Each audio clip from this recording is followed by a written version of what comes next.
छान ग्रीनरी आहे सगळीकडे आणि Yes. मुंबईत असताना इथे येऊन शूट न करणं हे पाप आहे. हे पाव पण खूप मस्त वाईब्स आहेत जसं विवेक म्हणाला. आणि तुझा चहाचा मग मी पकडू का? पाडशील नाही तर काहीतरी तू कर. थँक्यू.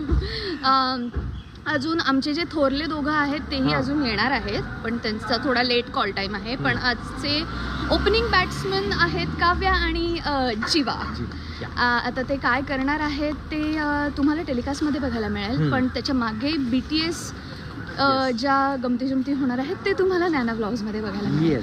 आता लेट्स सी काय होतंय, कसा जातोय दिवस, आणि तुम्हाला आमचे एपिसोड्स कसे वाटत आहेत ते प्लीज कमेंट बॉक्समध्ये लिहून आम्हाला कळवा. आणि माझ्या यूट्यूब चॅनलवरती तुम्हाला अजून काय काय बघायला आवडेल, आम्ही अजून काय काय मजामस्ती करायला पाहिजे हेही आम्हाला सजेस्ट करा. तो कंटेंट आम्ही तुमच्यासमोर घेऊन येऊच. येस, आणि चॅनलला लाईक, सबस्क्राईब आणि शेअर करायला विसरू नका. So sweet of you. करा आता.